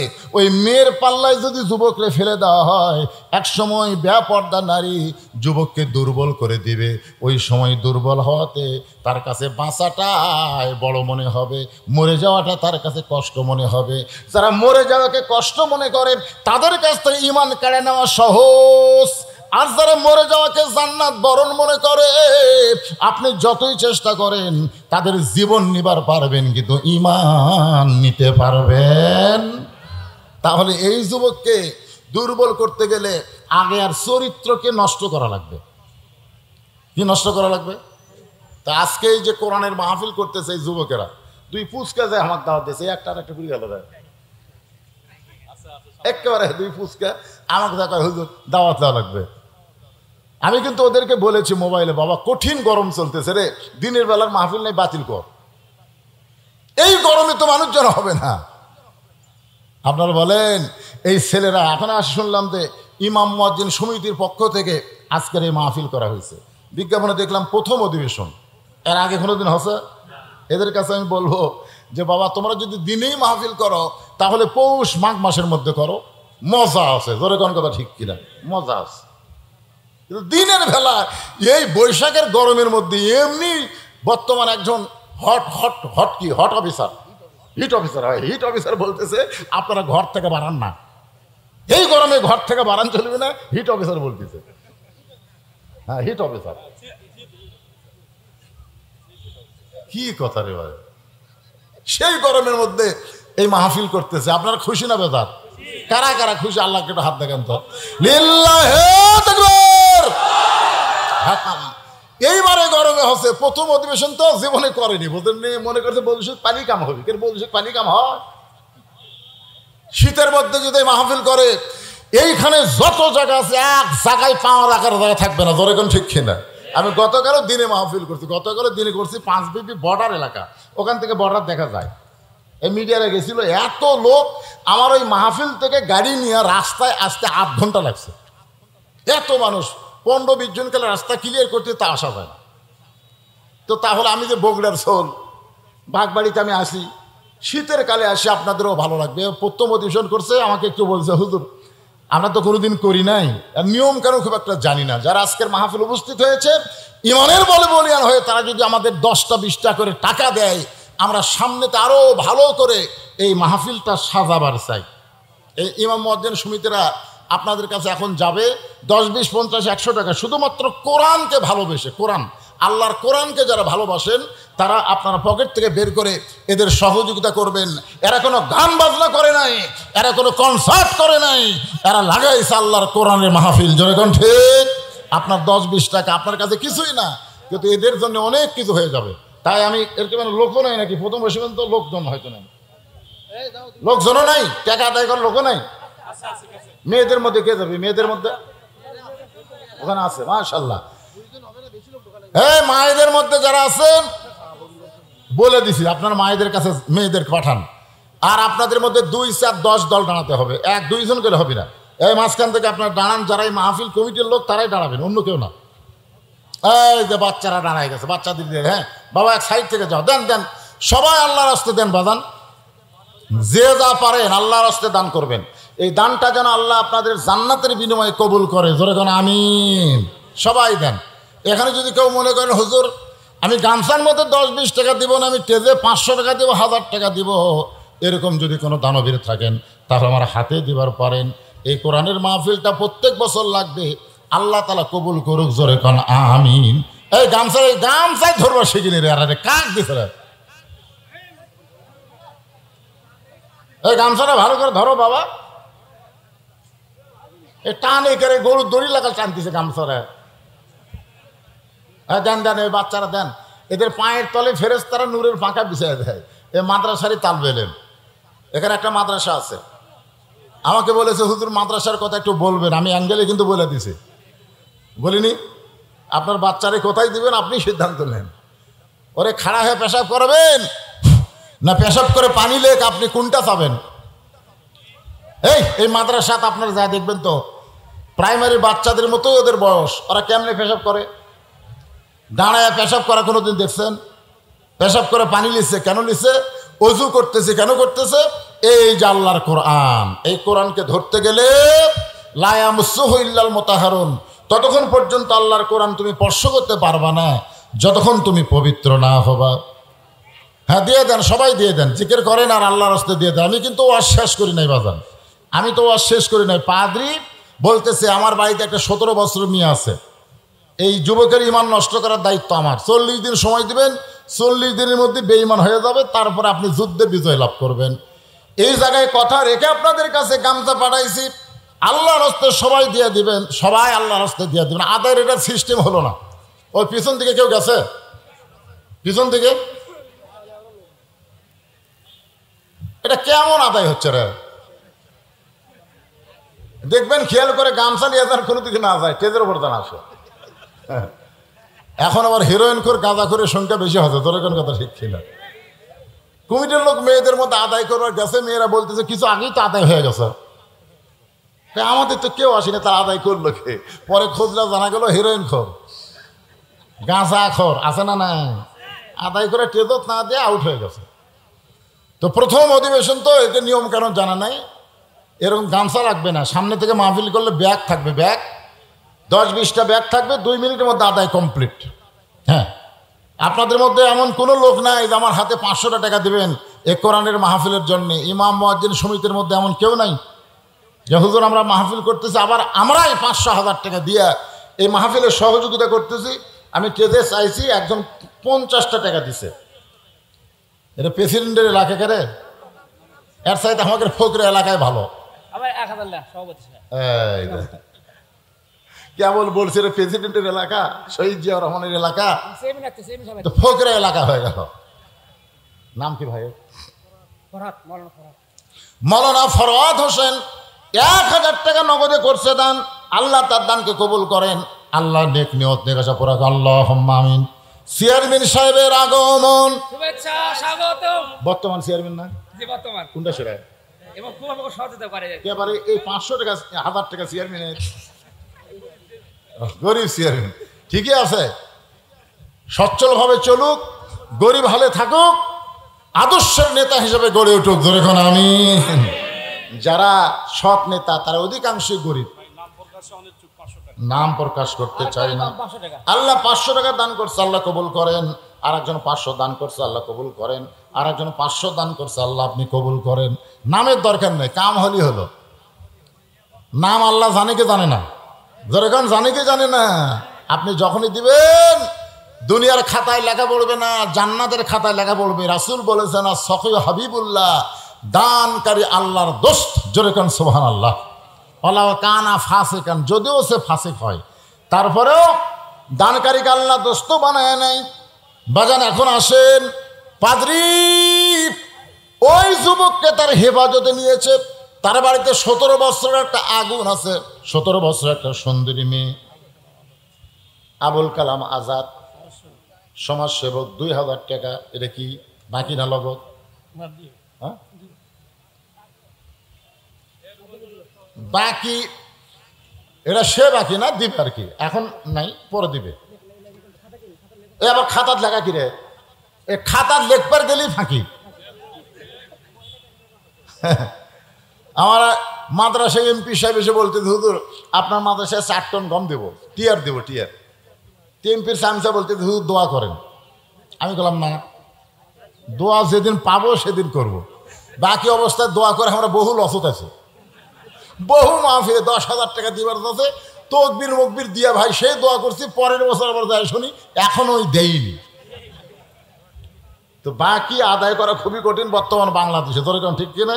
কোরআনের মাহফিলে যতক্ষণ থাকে ভালোই থাকে, মাহফিল ছাড়া গেলেই শয়তানকে কিসে দেওয়া লাগবে? 2000 টাকার দাম নাই আছে রে ভাই, ব্যতিক্রম পরে বাংলাদেশ নয় এটা। প্রথম মাহফিল করতেছেন, খাতার দরকার নাই, যা হবে লগত হবে, বাকি হলে আর ইচ্ছা মতো দিবে। যেরকম ঠিক কিনা? ওই ঘেঙ্গা ঘেঙ্গা আদায় করা যাবে না। আল্লাহর বান্দার একটু খেয়াল করেন, পাদ্রী এবার মুসলমান যুবককে নিয়ে গেছে তার বাড়িতে। বাড়িতে নিয়ে যে একটা ঘরে বন্ধ করে রেখে পাদ্রী 17 বছরের সুন্দরী মেয়েটার কাছে গিয়ে বলতেছে, মা আমি রোম সম্রাট কাইসারের কাছে একটা চ্যালেঞ্জ করেছি। চ্যালেঞ্জ? সুন্দরী মেয়ে বলতেছে, বাবা কি চ্যালেঞ্জ? 3 জনের মধ্যে 2 জন আগুনের মধ্যে জীবন দিল, আল্লাহ রাসূল ছাড়ে নাই। এও যাওয়ার জন্য খেলে লাফালাফি করতেছে, কিন্তু আমার রোম সম্রাট মাথার চুলের মধ্যে হাত দিয়া বলতেছে, আজকের যুদ্ধে আমি পরাজয় হয়ে গেলাম। রোম সম্রাট কাইসারকে পরাজয়ের হাত থেকে বাঁচানোর জন্যে আমি আর একজন যুবককে, 3 জনের মধ্যে 2 জন তো গেছে, আর একজনকে আমি ধরে ঘরের মধ্যে বন্দি করছি। আমি তার কাছে বলেছি 40 দিন সময়ের মধ্যেই আমি এই মুসলমান যুবককে বেঈমান বানাই দিব, তখন আর আগুনের চুলার দিকে যাবে না। কারণ বেঈমানেরা বিশ্বাস করে আগুনে গেলে পুড়ে যাব, আর ইমানদার বিশ্বাস করে আগুনের চুলার মাধ্যমে জান্নাত পাবো। তোর এখন কথা ঠিক কিনা? আজকে আমাদের বাংলাদেশের বিশ্বাস কি? বাতিলের পক্ষে থাকবো, জীবন বাঁচান ফরজ। বাতিলের বিপক্ষে যে জেলত যাবো কেন? দরকার নাই, জেল খাটবো না, অন্যায়ের সাথে আপোষ করে বাঁচা থাকবো। আল্লাহকে বাঁচা থাক, মরার পরে তোর জাহান্নাম। ধরে কোন কথা ঠিক কিনা? কুল জাল হাক্ক ও জাহাকাল বাতিল ইন্নাল বাতিলা কানা জাহুক। একটু মনোযোগ দেন। পাদ্রী বলতেছে, মা 40 দিনের সময় নিয়েছি, এই 40 দিনের মধ্যে তুই যুবকটারে বেঈমান বানায় দিবি। মেয়েটা বলতেছে, বাবা কেমনে দিব? বলে, তুই রূপে গুণে ওই ছেলেটাকে তুই অচরিত্র খারাপ চরিত্রের বানাইয়া দিবি। পাদ্রী মেয়ে বলতেছে, একজন যুবককে খারাপ বানাইতে গেলে 40 দিনের দরকার নাই, 1 দিনই যথেষ্ট। কয়দিন? পাদ্রী বলতেছে, মা এটা দুনিয়ার অন্য কোনো ধর্মের যুবক হলে হতো, কিন্তু ইসলাম ধর্মের যুবক, এজন্য সময় লিছি 40 দিন। প্রথম দিনে মেয়েটা আইছে যুবকের ঘরে, আয়সা থেকে যুবক নিচের দিকে মাথা করে বসে আছে। মেয়েটা যুবকের সামনে লাফালাফি করতেছে, নাচানাচি করতেছে। যুবক একবারও তাকায় না, কারণ মুসলমান যুবকের জন্য আল্লাহর কোরআন বলতেছে, কুল্লিল মুমিনিনা ইয়াগুদ্দু মিন আবসারিহিম। রে মুমিন যুবক, তুমি যখন চলবে তোমার নজর থাকবে নিচের দিকে। বেপর্দা হয়ে কেউ যদি তোমার সামনে পড়ে তুমি দেখতে পাবা না, কারণ তোমার নজর অন্য দিকে না, তোমার নজর হলো নিচের দিকে। কোন দিকে? আমরা যুবকেরা যদি নিচের দিকে তাকায় হাঁটি আর মেয়েরা যদি বেপর্দায় রাস্তা দিয়ে যায়, একবারও যদি না তাকায়, আপনারা বলেন তো মেয়েরা সাজবে? একটা মেয়ে সাজুগুজু করে রাস্তা তাচ্ছে, একজন যুবক ওটা দেখেনি, মেয়েটা বাড়ির যে কান দিচ্ছে, আর এক মেয়ে কয় কান দিস কেন? আমার ঢপ নেই, আমার ঢপ নেই। ঢপ নেই কেমনি বুঝলি? একটা যুবক আমার দিকে তাকালো না, খামাকা সাজে আমার লাভ কি? আজকে মেয়েরা যে সাজুগুজু করে রাস্তায় আসে আমাদেরকে দেখানোর জন্যে, আমরা যদি না দেখি ওরা আর সাজবে না, ওরা বাধ্য হয়ে কালো বোরকা পরবে। ধরে কোন কথা, ঠিক কথা কন না? কিন্তু আমরা কই এটা কার বউ রে, এটা কার মেয়ে রে, কি সুন্দরী রে। পরের গুলা দেখা যায় বাড়ির যা নিজের বউ ভালো লাগে না। আই রে রাস্তাত কি দেখলাম রে, আরে বাড়িতে সেটা কি দেখতেছি রে। আর একটাকে যদি রাস্তার দেখা না যাইতো, বাড়ির যা বউকে বেহেশতের হুরের মতন সুন্দর লাগতো। দরকার ঠিক কিনা? আল্লাহ আমাকে একটা বউ দিছে রে। ও মানে কোনোটা কি দেখেনি, খালি নিজেরটা কি দেখে, ওর দেখার আকর্ষণ বাড়ে। দরকার কথা ঠিক কিনা? আর আমরা রাস্তাঘাটে যেখানে সেখানে পরিমণিক দেখতে পারবাই, বাড়ির জায়গায় এটা একটা মাল হলো। রাস্তার গুলাই ভালো। আপনার বলেন তো রাস্তারটা ভালো না বাড়িটা ভালো? রাস্তাটা ভালো না বাড়িটা ভালো? রাস্তায় যারা বেপর্দা হয়ে চলে এরা হলো হাট বাজারি নারী, এরা কোনোদিন ভালো হতে পারে না, এরা হলো শয়তানের গাড়ি। জোরে কোন কথা ঠিক?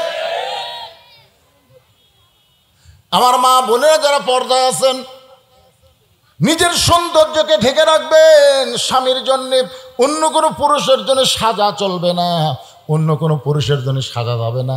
মেয়েরা কেবলমাত্র কয়জনের জন্যে? একজন। ধরে কোন কয়জন? 9 বছরের মেয়ে ফাতেমা হাতের মধ্যে চুরি দিয়া মুচকি মুচকি হাসতেছে। এই দৃশ্য দেখার পরে নবী আর ঘরে ঢোকে নাই, নবী বারান্দায়। ফাতেমা চিন্তা করে বাবা ঘরের মধ্যে ঢুকে আমাকে মা বলে আদর করে, আজকে সেই বাবা ঘরে ঢুকলো না। বারান্দায় গিয়ে দেখে নবী কাঁদতেছে। ফাতেমা বলে বাবা কি দুঃখ আপনার মনে, কান্দেন কেন? আল্লাহ রাসূল বলে ফাতেমা যে দুনিয়াতে সাজবে আল্লাহ তার আখিরাতের সাজ কমায় দিবে। বলা মাত্রই ফাতেমা হাতের চুরি খুলে মাটি ঠেলে দিছে। নবী দৌড়ে গিয়ে চুরি দুইটা কুড়ে পকেটের মধ্যে ঢুকাইছে। ফাতেমা বলতেছে বাবা যেই চুরি হাতে দেওয়ার কারণে আপনি ঘরে ঢুকলেন না, আর সেই চুরি ফেলে দিলাম, আপনি কুড়ে পকেটে ঢুকালেন। আল্লাহ রাসূল বলে ফাতেমা এই চুরিটা আমি যত্ন করে রাখবো, একদিন তোর নাকে নাকফুল পরাই দেব, একদিন তোর কানে কানের দুল পরাই দেব, একদিন তোর গলাত মালা পরাই দেব। ফাতেমা বলে বাবা কবে? আল্লাহ রাসূল বললেন যেদিন তোমার বিবাহ হবে। মেয়েরা কেবলমাত্র এক ব্যক্তির জন্য সাজতে পারবে, সেই ব্যক্তি হলো তার স্বামী। স্বামী ছাড়া অন্য কোনো পুরুষের জন্যে মেয়েরা সাজতে পারবে। আর হামাকের গুলা কার জন্যে? এই কি সাজা গুজা এসে ঘুরতেছে, যুবকটা নিচের দিকে তাকায় আছে। মেয়ে দেখলো কাম হলো না, চলে গেল। পরের দিন আবার চলে আসছে যুবকের ঘরে। মেয়ে চিন্তা করতেছে আজকে আমি যুবককে গান দিয়া ঘায়েল করব। গান দিয়া, জোরে কান কি দিয়া? কতগুলো গান আছে, গান আসার পরে আমাদের যুবকগুলো নষ্ট হয়ে যায় গানের কারণে। এখন পাদ্রীর মেয়ে গান শুরু করেছে, সঙ্গে সঙ্গে যুবক সবচাইতে দামি গান আল্লাহর গুণগান, আল্লাহর কোরআন তেলাওয়াত শুরু করেছে। মোকাবেলা করার দরকার আছে না নাই? মেয়েটা গান গায়, যুবকটা কোরআন শরীফ পড়ে। তুমি যতই গান গাও, গান তোমাকে একসময় বিরক্ত লাগবে। এই যে এখন যে গান চলতেছে, একজন মানুষ হয়ে তুমি কয়জনকে বিলাও মন, এই গান কিন্তু মাস দিয়ে পরে আর থাকবে না, ঠিক কিনা বলেন? এর আগে একটা গান আইছিল, কি গান? ওই যে কি একটা গান আলো না, যাই হোক সে গানটা আর এখন কেউ কয় না। তারপরে কিছু তার আগে একটা আইছিল বাদাম বাদাম, জোরে গান, ঠিক কিনা? কাঁচা বাদাম, হ্যাঁ। আর কারোর মুখত আছে এখন যদি কেউ কাঁচা বাদামের গান কয় বমি হচ্ছে রে, বন্ধ বন্ধ। তার মানে বোঝা গেল একটা গান বড় জোর 2-3 মাস মানুষকে আকর্ষিত করে। কিন্তু এই কোরআন আপনি 10 বছর থেকে নামাজ ধরেছেন, তখন থেকে সূরা ফাতিহা তেলাওয়াত করতেছেন, এখন 70 বছর বয়স হয়ে গেছে, আপনার কি কোনোদিন সূরা ফাতিহা খারাপ লাগছে? কি আকর্ষণ, যতই পড়বেন ততই মজা। ধরে কোন কথা ঠিক না? যুবক যখন আল্লাহর কোরআন তেলাওয়াত করতেছে, সঙ্গে সঙ্গে পাদ্রীর মেয়ে গানটা বন্ধ করে দিয়ে যুবকের কাছে এসে আল্লাহর কোরআন তেলাওয়াত শুনতেছে। আল্লাহ কোরআনে বলেছেন, কোরআনের তেলাওয়াতের মধ্যে এমন একটা পাওয়ার, যে পাওয়ার মানুষ অন্তরকে আঘাত করে মানুষকে ঈমানের পথে নিয়ে যায়। প্রতিদিন পাদ্রীর মেয়ে আসে, একটা করে গান শুরু করে, আর যুবক কোরআন তেলাওয়াত করে। ওই আসলে গান গাওয়ার জন্য না, কোরআন তেলাওয়াত শোনার জন্য। পাশে বসতে শুনতে শুনতে 1 মাস হয়ে গেছে। কয় মাস? পাদ্রী বলতে কেরে মা, একদিনই বলে ব্যাসাইজ করা যায়, 1 মাস হলো খবর কি? মেয়েটা বলতেছে খবর হচ্ছে বাবা, খবর হচ্ছে। কি খবর হচ্ছে বুঝতেছেন না? আস্তে আস্তে মেয়েটা পরিবর্তন হচ্ছে। সুবহানাল্লাহ কান্না কেন? একসময় মেয়েটা বলে, যুবক, দীর্ঘ 1 মাস তোমার মুখের কোরআন তেলাওয়াত শুনতে শুনতে আমি কোরআনের আকর্ষণে তোমার দলে ভর্তি হবার চাই। যুবক বলতেছে, আমার দলে ভর্তি হবার গেলে তোমাকে পড়তে হবে লা ইলাহা ইল্লাল্লাহু মুহাম্মাদুর রাসূলুল্লাহ। যুবককে নষ্ট করতে এসে মেয়েটাই নষ্ট জীবন পাড়ি দিয়া আল্লাহর ঈমান গ্রহণ করেছে। বাজানগো, আপনারা বলেন তো, আল্লাহকে কলিজার মধ্যে জায়গা দিয়ে আল্লাহকে যারা রব বলে স্বীকার করবে, দুনিয়ার কোনো ভয় দিয়ে তাদের কাছ থেকে ঈমান হরণ করা যাবে না। বরং তারা যখন দুনিয়া থেকে বিদায় নেবে, আল্লাহ বলেছেন তোমাদের কোনো ভয় নাই, তোমাদের কোনো চিন্তা নাই, দুনিয়ার জীবন সাঙ্গ করলে তোমরা জান্নাত পেয়ে যাবে। সুবহানাল্লাহ, ধরে কোন? আপনারা বলেন, এই ঈমানটা আমাদের ধারণ করার দরকার আছে না নাই? আমি মনে করেছিলাম 1-8 ঘন্টা কথা বলবো, আইসি তো 12:30টায়। সে 12:30 থেকে আমি বসে আছি, আপনারা আসেন না। আপনাকে লাগে আবার 2 দল আছে, একদল আসর পড়ে 4টায়, আর একদল আসর পড়ে 5টায়। ধরে কোন কথা ঠিক না? এটা কয় দু আসলে। আমি একবার ওই বিলের মধ্যে ওয়াজ করতে গেলাম, আমার কয় হুজুর দু আসলে গাড়িও চলবি না, নৌকাও চলবি না। আমি বললাম গাড়ি চলবে না মানে? সব রাস্তা ডুবে আছে, নৌকা চলবে না মানে পানি কমে গেছে। তো এখন আপনি কি করা লাগবে? হাঁটিয়া যাওয়া লাগবে। মানে গাড়িও চলবি না, নৌকাও যাবি না। আর না হলো দু আসলে। কি আসলে? আপনাকে 4টাও আসর আছে, আবার 5টাও আসর আছে। এখন ঠিক কিনা? 1 আসলে হলে ভালো, 4টাই, সব 4টাই, তাহলে কিন্তু টেনশন নাই। কিন্তু একদল 5টা, একদল 4টে, এই এলাকাতে অবশ্যই এরকম আছে। আমাকে বলছিল হুজুর কি গোলাম আজম কাদিয়ানি সম্পর্কে কিছু বলবেন। গোলাম আজম কাদিয়ানি কি শুনবেন? এই গোলাম আহম্মদ কাদিয়ানি, এই গোলাম আহম্মদ কাদিয়ানি আমাদের নবীকে শেষ নবী স্বীকার করে না, আর দলের যারা তারাও স্বীকার করে না। অথচ আল্লাহ কোরআনে বলেছেন, মা কানা মুহাম্মাদুন আবা আহাদিম মির রিজালিকুম ওয়ালাকিন রাসূলুল্লাহি ওয়া খাতামান নাবিয়্যিন। আমাদের নবী হলেন শেষ নবী, শেষ রাসূল।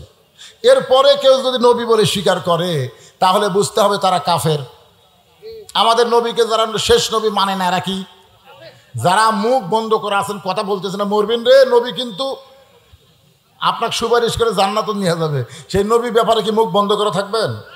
আমাদের নবীর পরে কেউ যদি নবী বলে স্বীকার করে, এরা হলো কাদিয়ানীরা। আরো জোরে, কাদিয়ানী আস্তানা বাংলার জমিনে চলবে না। জোরে কোন কথা ঠিক না? আমি সরকারকে বলবো, কাদিয়ানীরা হিন্দু, বৌদ্ধ, খ্রিস্টানদের পরিচয়ে, অন্য কোনো ধর্মের পরিচয়ে তারা বাংলাদেশে থাকতে পারে, কিন্তু মুসলমান পরিচয়ে বাংলাদেশ কাদিয়ানি চলবে না। জোরে কোন কথা ঠিক না? সর্বসম্মত কর্মে আজকের মাহফিলের রায় দেওয়া হলো কাদিয়ানীরা কাফের। এ রায় আমার না, এ রায় হলো আল্লাহর কোরআনের। আমরা এখন দোয়া করে দেব এই মাহফিলের জন্য। বিশেষ করে আপনারা দোয়া করবেন, ছেলেরা বোঝে নাই গরমের মধ্যে দিনের মাহফিল করছে। আল্লাহ সবাইকে কবুল করুক। আল্লাহুম্মা আমিন। আল্লাহুম্মা আনতাস সালাম ওয়া মিনকাস সালাম তাবারাকতা ইয়া যাল জালালি ওয়াল ইকরাম রব্বিরহামহুমা কামা রব্বায়ানি সগীরা। আল্লাহ, যে ছেলেরা আজকে কষ্ট করে মেহনত করে ইমাম মুয়াজ্জিন সমিতির পক্ষ থেকে জান্নাতের বাগান লাগাইছে, আল্লাহ এই সঙ্গকে, সব সমিতিকে আল্লাহ তুমি কবুল করে নাও। প্রত্যেক বছর এমন করে কোরআনের বাগান যারা লাগাতে পারে ইমানি শক্তি দিয়ে দাও। আয় আল্লাহ, আজকের মাহফিলে আমরা যে আলোচনা করলাম, শুনলাম, বক্তা এবং শ্রোতা সবাইকে আমল করার তৌফিক দাও। আমাদের বাপ মা যাদের কবরে চলে গেছে সবাই পড়েন রব্বির রাহমহুমা কামা রব্বায়ানি সগীরা। বাপ মার কবরকে আল্লাহ জান্নাতের বাগান বানায় দাও। শুধু কোরআনের ওয়াজ শোনা না, বাস্তব জীবনে এ কোরআনকে আমল করে কোরআনের সৈনিক বাংলার জমিনে কোরআনের বিজয় হোক, কোরআনের সমাজ চলুক, এই দৃশ্য দেখে যেন আল্লাহ আমাদের মরণ দেয়। সকলে বলে আমিন। ইমানের বলে বলিয়ান হয়ে যেদিন আমাদের মৃত্যু হবে, দিনটা যেন জুমার দিন হয়, মাসটা যেন রমজান মাস হয়। আল্লাহ আমাদের মুখে কলেমা জারি রেখে দুনিয়া থেকে বিদায় নেওয়ার তৌফিক দিবেন। মা বোনরা পর্দার অন্তর আছে, আল্লাহ আবিদা সালিহা পর্দার নিচে কবুল করেন। সুবহান রাব্বিকা রব্বিল ইজ্জাতি আম্মা ইয়াসিফুন। মা বোনদের মধ্যে থেকে 7,000 টাকা, আচ্ছা একজন উন্নত মানের অনেক টাকা হাদিয়া দিয়েছে, বলা হচ্ছে না। অসুস্থ মায়ের জন্য দোয়া চাই, খাস করে দোয়া করে আল্লাহ তার মাকে সুস্থতা দান করেন। মেয়েদের মধ্যে থেকে 7,000 টাকার উপরে দান করা হয়েছে, আল্লাহ তাদের দানকে কবুল করেন।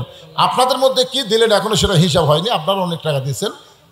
15,000 টাকা, মাশাআল্লাহ, এই জায়গা ভালো আছে। মেয়ের থেকে ডবল পুরুষ, মেয়েরা 7,000, পুরুষেরা 15,000। আল্লাহ সকলের দানকে কবুল করুক। সুবহান রাব্বিকা রব্বিল ইজ্জাতি আম্মা ইয়াসিফুন ওয়া সালামুন আলাল মুরসালিন আলহামদুলিল্লাহি রাব্বিল আলামিন বিরহমাতিকা ইয়া আরহামার রাহিমিন। আসসালামু আলাইকুম ওয়া রাহমাতুল্লাহি ওয়া বারাকাতুহু।